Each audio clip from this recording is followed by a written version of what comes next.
Hey, HCDA, and today I'm tackling the hardest part of the game, at least that's what I think is the hardest part of the game, the mid-game transition.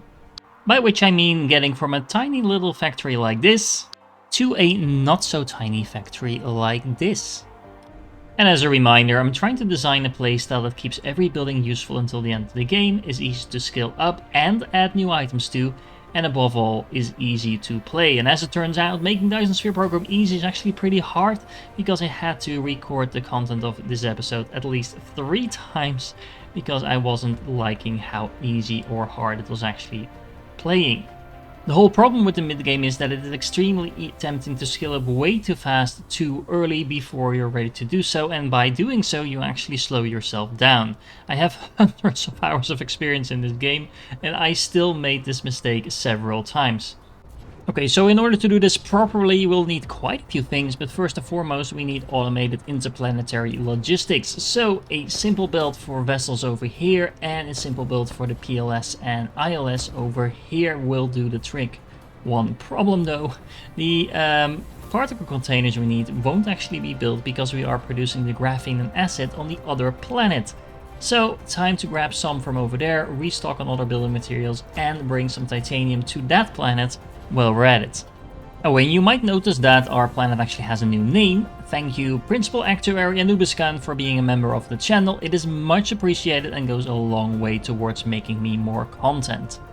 And the same goes for Mr. T. Vinson, who is a supporting actuary.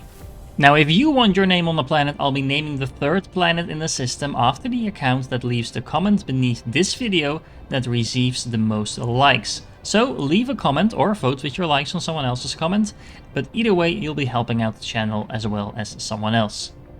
So again, if your comment gets the most likes underneath this video, then your name will be on this planet after the next episode. So you might need to do 1 or 2 trips back and forth, bringing some things like acid and graphene to the other planets, and dropping them off manually into the titanium alloy and particle container distribution because, well, that's just the way it works for now, until we get the first 1 or 2 ILSs up and running, as well as maybe 3 or 4 vessels to go along with it. Now remember that in the meanwhile we're actually not automating the distribution of titanium just yet, so you might want to focus on any research that is actually only relying on blue and red science, because, well, we are completely automating that on the first planet. Now the one exception to this rule is the mass construction, so the blueprint research, because that just makes your life a lot easier. Now while you're waiting for those ILSs and vessels to be produced, you might as well just upgrade some of the facilities that we already have, and by upgrading I mean just go to the blueprint thing, select the initial little bit of it, and then copy paste that and add it to the buildings that you already have. It's a very easy way to upgrade just some of the production that you have going on. Now I don't necessarily recommend putting logistic distributors on all of these, especially the ones that you really need to allocate. So things like turbines, which are really hard to get by, the particle containers and the alloy, you really need to make sure those go to the few things that you desperately need, like the spreading of the alloy between the vessel production and the ILS production. You want some of each of those, but you don't want that completely automated, because otherwise the bots are likely to just dump it into a single box, making sure you get one of those things but not all of them. Once your first 2 ILSs are available and at least 1 vessel to transport between them, set up 1 to actually distribute the graphene as well as the acid to the facilities on the Mall planet, and collect the titanium, that at least the spare titanium that you have from these builds. And then head over to the first planet to arrange for the supply and demand of those 3 items as well. Your power is probably screaming at you at this point, but ignore that for now. You can optimize the production later, but for now the priority is to ensure that there actually is production in the first place. Now actually hooking up this ILS to oil as well, and maybe some other items like in this case stone, will save you some time later on. With those basic production lines out of the way, let's hop back to the mall planet and actually build, well, a mall here. This is the upgraded version of this, well, upgraded in the sense that there is a logistic distributor on each of these boxes, so I can just demand that from my inventory whenever I want, especially things like belts and sorters are really convenient to have that automated that way. And that just means that we can now actually produce everything on both planets in terms of the basic items that we might need. It will likely not function properly yet, but the main idea is to just get it going, and we'll focus on optimizing it as we go. Now it is really time to start fixing some of those power issues, otherwise there's no point in expanding if the production won't actually, well, take off in any shape or form. I'm using a mix of solar and wind turbines here. It's completely up to you which way of power you prefer. But the reason I have been producing those solar panels for a little while now is so that I can actually put down a significant amount of them in a ring all around the planet, so my factory will have a decent amount of production in terms of power all the time. Because remember, this little facility has been here for quite a while. It's not really producing at any fast speed or anything like that, but it has been plugging along for a couple of hours at this rate, so you should have several hundred of these solar panels waiting for you. Now, with those first few vessels moving back and forth between our initial 2 planets, I think it's time to look at the 3rd planet, which has a lot of resources on offer. And just grab about 2 ILSs, that's all you really need, and preferably some vessels to go along with that, and hop on over to the 3rd planet. And just keep it simple, just an ILS requesting pretty much all of these resources, set to remote supply, add in some vessels to that. And remember, you're working with Mark 1 belts, so make sure you have enough belts of the different materials going in. Just about 3 belts of every resource should do the trick. And you want a little bit of everything. Now, and although you want a little bit of everything, you'll mostly want iron, so make sure that in case of doubt, you get some more iron than anything else. Now, of course, you don't need to limit yourself to the 3rd planet, you can also just utilize the planets that you were already on. So for example, over here, I put an ILS on the 1st planet, mostly for some of the iron, but also to get in some additional coal and oil while I'm at it. Later on, we'll definitely refine the oil on the planet that we're collecting it, but for now it doesn't really matter if you do it here, if you put it straight into the ILS, either way works. Okay, so time to really scale up now, and in order to do so, we're going to need better belts. We'll also need better sorters, better assemblers, etc., but belts are the core bottleneck, and in order to make belts, we'll need many of these bloody turbines, as well as some supermagnetic rings. And those actually need turbines as well, so turbines. And this is exactly where it usually goes wrong, because if you focus on just upgrading on one specific resource, you're probably going to get into an issue. Because, for example, as you can see over here, I'm not producing enough silicon as it is. I'm not producing enough of these magnetic rings, and that means I'm actually not producing several of the buildings in this mall. In other words, you have to start at the basics and make sure you don't neglect those basics, otherwise you're going to run into an issue where you're producing something, but you're actually not able to expand any further because you've just simply run out of other stuff. So first things first, a very simple smelting facility like the one I have over here. Since we took the time to set up some basic mining facilities first, there's a lot of resources already waiting for us, and this will kick right into gear. The facility itself is really simple, just adding in some base resources on the one hand, and then smelting those and exporting them on the other side. Now I was really tempted to scale this up a lot bigger straight away, which is what I actually initially did. That just meant you'll spend a lot of time waiting for the facility to be built, and then find out it's not actually working, or at least not using most of those buildings, because you only have Mark 1 belts. So half of the buildings or more of that will actually not be doing anything. However, I did leave myself some room to expand this facility later on. Now I figured that iron should get its own dedicated facility, just because there are so many items that you can make from iron alone. So we have the normal iron, we have steel, we have the magnets, and we have the gears, all of which you can make just from iron by itself. Now, what I like about builds like this is that whenever you have too much of a certain item, the production will just stop once the storage fills up, but the rest of the factory will continue working and utilizing nearby ore. Next up, a very simple build for circuit boards and magnetic coils. Now this one is actually relatively small, so I built it up to scale right away, although it's still using Mark 1 belts, so again, most of this will not be useful yet, but it doesn't take that long to build, so you might as well just go ahead and build the entire thing right away. Now note I have a few belts with copper, magnets and iron going in directly from the previous build, just to ensure that this will always be working, and it can also just request those items for anywhere else in the universe by itself.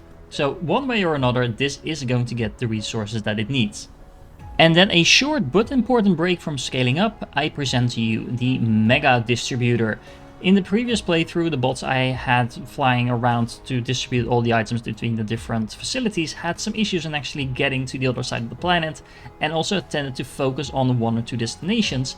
By combining the strength of the drones, as you can see over here, that don't have any problem reaching across long distances, and the nice amount of different distributors that I can easily and cheaply put down to distribute various types of resources, that basically combines the strength of both. Now you could actually just use the PLS instead. If that's what you want to do, then by all means go ahead and do so. But I do really like how this looks, and it also makes sure that there's a lot of different resources for, or sites I should say, for the bots to grab those resources from. So that makes it less likely that they're all going to be funneled into a single direction. And thanks to focusing on the basics first, you can now see, for example, that we are actually producing a high amount of these solar panels now. We have the coils coming into the basic mold, so we have all the basic buildings being produced, so we don't have to worry about running out of anything at this stage. Now, with our mall up and running and making sure that we have all the basics in order, we can focus on really scaling up and getting those nice belts and sorters with the upgraded versions that we really want to use in order to scale everything else up. So, first things first, we're going to build another one of these basic setups. And another one of these as well. Remember, you want this to be easy, which this definitely is, because we're just doing the same thing over and over again. Now do make sure that you leave yourself enough room between the facilities, and that looks a little bit weird initially, but you're going to be expanding these, so you can't do that if you're building these next to each other. And now we get to the more interesting part, the turbines, lots and lots of turbines. Now I'm not entirely sure if it makes sense to scale this down initially as well, but I personally just settle for building the first half of an upgradable version. And by upgradable, I mean upgrading the belts and the assemblers and things like that. As you can see, it's all working just fine. Not all the buildings are working, but the build itself is working. And if you want, you can actually delete the second half of this build, which is just this and then mirrored, and leave that for what it is right there. Now the turbine build is actually going to be directly connected to the other builds that we have so far, for at least the copper as well as the magnets and the iron. And then it's going to redistribute those items to actually build the more complicated things. Now I am actually making the things like the coils in here, because I do not want to chain too many of these builds together. And it's actually going to be overproducing some of these coils and engines as well once it's completely done. So we're not just going to be producing turbines here, we are actually going to be exporting the engines and the coils, although in a smaller amount, in this same build as well. This build is probably also running low on power at this point, so I'll go and fix that quickly. Now, while the initial production of turbines is starting, we're going to do the entire thing all over again. So that means the two initial builds, the one with the various resources and the one with the iron, and then the turbine build, which is then really easy to adapt into a magnetic ring build by just adding in some graphite, making sure you have the magnets going all the way through the build into the second ILS as well, just to make it a little bit easier to distribute those, because all you need after you have the turbines is adding in those two resources in order to make magnetic rings. So although the turbines are a little cumbersome to make, actually transforming those into the magnetic rings is really straightforward. So this is actually a really simple build. It's almost identical to the turbine build itself, but you want one of each because you need the turbines to make the Mark II belts, and then you need the rings in order to make the Mark III belts. And then it is time to put all of those things to use. Now I have a very simple setup for the construction of all types of belts and sorters, with all the various resources being drawn in. And remember, because the turbines and etc. are pretty much on the other side of the planet, the bots themselves are not going to do the trick, so make sure that where needed you put in some more of those mega distributors, as I've been calling them, to make sure that you have the bots transporting things to those PLSs, and then the drones transported to the PLSs, and then the bots transporting to wherever else they need to go. Speaking of bots and drones, look at all this activity. And this is just with a minimal infrastructure, just tier 1 belts, Mark II sorters, and that's all we're using in terms of technology. Now, there is an argument to be made that the steps I just took are supposed to go even smaller and slower as well, but honestly I have had so many times where I just ran out of Mark III belts while upscaling for one reason or another, and I honestly think you can go wrong with optimizing their production right away. I also really like how these new mole planet blocks are completely self-contained, with all the resources being flown in and then processed internally and then flown out again while still being contained in a very small block. When we get the combat update, it should be fairly easy to add some defensive lines around these things and keep the factory safe while we expand. Now, even though we're probably only like 50 minutes into this episode, this is actually hours of work. How many hours will depend on whether or not you already have the blueprints ready to go, how much time you spend designing your own blueprints, how much time you actually spend on building power, you might need to wait for some production to finish, etc, etc, etc. All of that is actually not a bad thing. I mean, this is a long-term game and we're really setting up for the end game here by making sure we are getting ready to mass produce the things that we need to mass produce other things. But yeah, it does take a while, so don't underestimate how long this will actually take you. Upgrading itself is a little bit of an art to do efficiently as well. I recommend by simply expanding one of two of these base facilities, and then I mean one of each, not two of the same kind. And you can just use the Mark I belts that you already have to do that. And by expanding, I mean expanding it outwards so you actually increase production. And then as soon as you have some of these Mark III belts, you can then focus on actually just upgrading the belts. Placing down the belts is what takes the time, upgrading the belts is instant.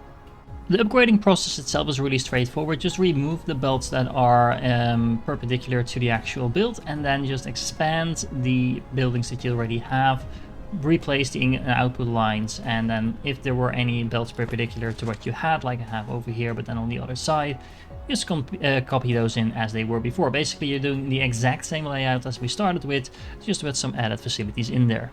And for the love of God, I hope you already knew this, but in the case you didn't, remember that you can always just drag buildings and you can differentiate the spacing between buildings very easily, and you can copy in all the recipes, all the sorters and stuff like that automatically by doing this. So this makes it really easy to just expand your facilities, assuming you don't misclick like I just did. And you don't need to do this manually one by one or make it more complicated than it needs to be. Just keep in mind that you actually need the belts to be in place, because otherwise the sorters won't appear. Now I can hear you typing in the comments, TDA, weren't we doing this on easy mode? Weren't we being lazy and making this very easy for ourselves? This sounds like a lot of work. Well, yes, it is if you would do it actually by hand every single time with every single facility that we've already built, but that's not what we're going to do. We do it once, we make a blueprint, and then you just take that blueprint, delete the perpendicular belts just like before. You do need to make sure you don't have any belts and stuff like that where you don't want them. Then you place down the blueprint. Now this used to not work because, as you can see, you get an error message, but you also get the option to press Shift Enter to force the correct part of the blueprint to be built. You do that, and voila, as you can see, we have most of the blueprint being built. Now every now and then, and you can see that happening over here, every now and then, for some reason, and I honestly haven't really figured out why, there's little gaps in the blueprint where it doesn't actually place down certain buildings. I actually have no idea why this happens. It seems to only happen with belts. But anyway, you might have to connect a few gaps in the belt, but other than that, this saves you a lot of work rather than expanding everything by hand yourself. And once you get access to enough of these belts, those Mark III belts that we've been making, and that shouldn't take too long, honestly, with all this production up and running, don't forget you can actually upgrade your facilities now, so you actually make use of all these buildings. Now in order to do that, like you see over here, you use the area select. That just makes it a lot more comfortable actually selecting the things that you need to upgrade, and press Shift while you're doing that, so you don't actually have to like completely paste over everything you have. But all you need to do is something like this, and the entire facility, or at least this side of it, is now completely upgraded. Now you do need to make sure that you are actually in the range, building range of the things that you're upgrading, because let me find a longer belt. If I do it, for example, over here, you can see not the entire belt is highlighted, or just the ones that are in the range of me building. So if I now upgrade this and we go all the way over here, you can't actually see it because the belt is fully saturated, but half this belt is now Mark III and half the belt is Mark I. So of course it's easily fixable by just doing it again once you're in building range, It's just something to keep in mind. With all this scaling up, you'll notice soon that resources will be your new bottleneck, so it's time to start upgrading things like drones and vessels, like I'm doing over here, just to increase the carrying loads and the speeds and things like that. And of course, you can also place some PLSs on the planet that you're already on. It just makes it really easy for the drones to pick up some of these resources, or go to the other planets and build some more of those mining stations. Now again, don't go nuts in this phase, don't go mining every single resource you have in your system, because a lot of this issue will actually be solved just by adding a few more towers that allow you to transport things between planets. But the upgrades, especially the level 3 and onwards upgrades, that you can actually already do because it's just yellow science, give you a lot more vessel carrying capacity and a lot more speed. So this really adds up. So just add like 2 or 3 mining stations and leave it at that. Also, don't forget to actually upgrade the smaller stations that we've built before as well. We were intending to upgrade them, so this is just part of the game where you want to do that. Especially, for example, the one that is making the processors. You're not making processors anywhere else, and you actually need a lot of processors at this stage of the game for the various things like drones and the PLSs. So you might as well upgrade the facilities that you have. I would highly recommend placing an interstellar logistics stations next to that as well, just to make sure that this will never run out of resources. As you can see, I'm actually feeding in the original belts of resources that I had placed down, and just put the ILS in between, just to make sure that I'm actually still mining the resource on this planet, while I'm also bringing in any other resources from other planets, just in case these belts actually run out. Now, if you want, you can add a lot of buildings to your mall at this point as well, although most of the buildings you're not going to be using that intensively, so I recommend only building the ones that you actually need, just to make sure you're not wasting any resources on anything you're not using. But one thing you might want to think about actually doing is building a Mark II assembling machine, like I have over here. This just draws in the Mark I assembling machines that are being made in the initial mall and transforms them into Mark II. Now, in order to do that, once again, you're going to need processors, so again, a very good reason to upgrade that. It can also be a bit of a pain because, well, depending on how you put the storage, is actually fairly resource intensive, but you only need a couple of these. I don't recommend going to upgrade every single assembler that you have at this point, because that's just going to be taking you a long time. I do recommend, however, that you upgrade the assemblers that are making your belts and sorters. Why? Well, because you need tons and tons and tons of these belts, so you might as well make sure that you are producing as many of those as you can. And with this done, you're now mass producing everything you need to scale up rapidly, and we can easily transition from the mid game to the late game in the next episode. I took a little while to make this episode because I actually had to do it differently 3 times before I was satisfied with how it looks, but I do hope you enjoyed the end product of all of this. If you did, don't forget to like and subscribe, and again, if you want your name on the planet, don't forget to leave a comment and make a lot of people like that comment. I hope to catch you in the next one.